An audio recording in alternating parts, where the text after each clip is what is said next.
नाराजगी का कोई सवाल नहीं है। जब हम अनकंडीशनल समर्थन दिया था तो क्या देते हैं क्या न देते हैं इसकी कोई चिंता नहीं। बात की बात जरूर है कि कम से कम विचार विमर्श होना चाहिए था, जो इस बार नहीं हुआ, इसके लिए हमको निराशा हुई। नमस्कार, आप देख रहे हैं लाइव सिटीज़ में हूं आपके साथ शिवम। राजपाल कोटे से मनोनयन होने वाले 12 विधान पारिषद के सीटों को लेकर अब जो है सियासत बिहार में तेज हो गई है। आपको बता दें, बिहार के पूर्व मुख्यमंत्री और हम पार्टी के राष्ट्रीय अध्यक्ष जीतन राम मांझी ने कल ही इसको लेकर अपनी आपत्ति जताई थी और साफ तौर पे कहा था कि मुझे बिहार के मुख्यमंत्री नीतीश कुमार से उम्मीद था कि वो सभी घटक दलों को बुलाकर इसको लेकर फैसला लेंगे। वहीं आपको बता दें कि आज जब हमने बिहार के पूर्व मुख्यमंत्री जीतन राम मांझी से इसको लेकर बात की तो उन्होंने साफ तौर पे कहा कि नीतीश कुमार से पूरे बिहार की जनता को उम्मीद रहती है और चारों घटक दलों को भी उम्मीद रहती है कि वो चारों घटक दलों के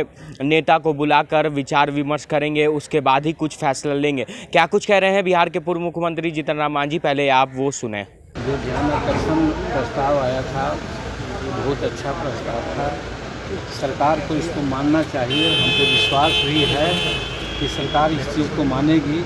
इसलिए एक तरफ महंगाई बढ़ रही है, दूसरी तरफ उसी के आधार पर आप योजना का आकार बढ़ा रहे हैं, और तीसरी तरफ जो हमारे विकलांग हैं, जो हमारे बुजुर्ग हैं, जो हमारे विधवा बेटियां हैं, वो सबका भी समाज और बिहार के विकास में योगदान है। और वो आज पैसा के अभाव में दूसरों पर आधारित हो जाते हैं, जो नारकीय जीवन व्यतीत कर रहे हैं। वैसी परिस्थिति में उनको भी, अगर हम कोई रिटायर्ड हो जाते हैं क्लास 4 भी, उनको पेंशन मिलता है।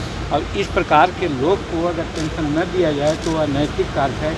इसीलिए हमने कहा कि ठीक है, हमारी माली स्थिति बहुत अच्छी नहीं है, हम 3000 नहीं दे सकते हैं, 2500 नहीं दे सकते हैं, इसलिए कम से कम 1500 यानी 1500 रुपया मासिक वेतन उन लोगों को किया जाए, ये हमने मांग किया। माली स्थिति खराब होने का कारण क्या है? क्योंकि लोग तो कहते हैं कि बिहार में शराबबंदी है, इसके कारण माली का मतलब कि जो अपंग है इधर भी तो उसकी क्या हालत होगी। जो विधवा है, देखने वाला कोई नहीं है, जो बुजुर्ग हो गया 60-70 वर्ष का, तो स्वाभाविक है कि आज का जो आज आधुनिक युग है, कोई परिवार में अपना बाल बच्चा 10 में 15-20% ऐसे हैं, 100 में जो देखते हैं प्रायः वो लोग असहाय रहते हैं।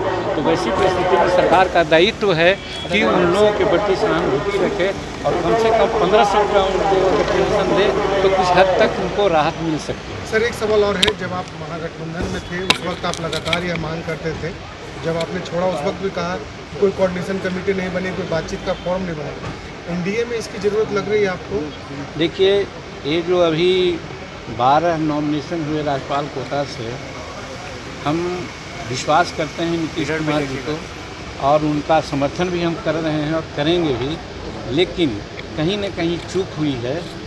जो विचार हुआ, विचारों उपरांत जो 12 नाम तय किए गए थे, बड़ी अच्छी बात होती, चारों घटक को बुला करके इसमें बात तय कर ली गई होती। वैसा न करना मैं समझता हूँ कि उचित नहीं है। नीतीश कुमार जी से ऐसा आशा नहीं था। नीतीश कुमार इस सब बात को लेकर के चलते हैं, लेकिन किस गफलत में पार्टनर को नहीं उन्होंने कॉन्फिडेंस में लिया, इसके लिए हम लोगों को थोड़ा दुख है। फोरम चाहते हैं कि एक फोरम बनाया जाए जिस पर आप लोग ऐसे भी किसी मसले पर बातचीत करें? वो तो शुरू से भी मांग हमारी रही है और कई एक जगह पर ऐसा हुआ है कि ये लोग बुलाए हैं, बातचीत किए हैं, और इस माने में बातचीत न हुई है, यही आश्चर्य है। कोऑर्डिनेशन यहाँ पर बनना चाहिए सर, कोऑर्डिनेशन यहाँ पर भी बनना चाहिए। तो कहा तो कोऑर्डिनेशन है, बातें कई एक जगह हुई है, कई एक प्लेटफॉर्म पर बात बुला करके बात की गई है, यहाँ है ऑलरेडी। लेकिन खास करके राजपाल कोटा के मनोनयन के संबंध में जो बातें नहीं हुई, ये आश्चर्य की बात है। नीतीश जी का ये कहना है कि मांझी जी नाराज है, हमें जानकारी नहीं है। नाराजगी का कोई सवाल नहीं है। मैं मानता हूँ कि जब हम अनकंडीशनल समर्थन दिया था तो क्या देते हैं क्या न देते हैं इसकी कोई चिंता नहीं, लेकिन इस बात की बात जरूर है कि कम से कम विचार विमर्श होना चाहिए था, जो इस बार नहीं हुआ, इसके लिए हमको निराशा हुई। तो आपने साफ तौर पे सुना है बिहार के पूर्व मुख्यमंत्री जीतन राम मांझी का साफ तौर पे कहना है कि जिस तरह से बिहार के मुख्यमंत्री नीतीश कुमार ने यह फैसला लिया है, इसको लेकर उन्होंने साफ तौर पे कहा है कि मैं निराश हूं। उनको ये उम्मीद थी कि सारे जो बिहार में एनडीए के घटक दल हैं उनको बुलाकर ही फैसला लिया जाएगा।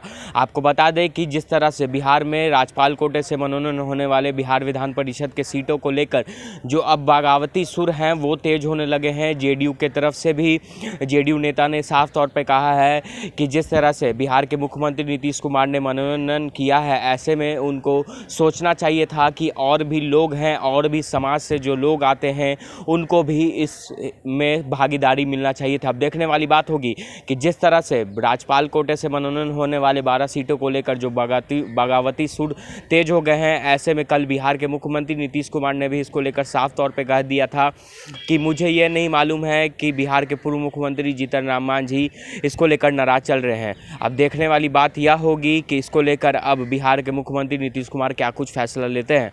बहरहाल बने रहे हमारे साथ। अगर आपने हमारे चैनल को सब्सक्राइब नहीं किया है तो जल्द से जल्द सब्सक्राइब कर ले। धन्यवाद। नाराजगी का कोई सवाल नहीं है।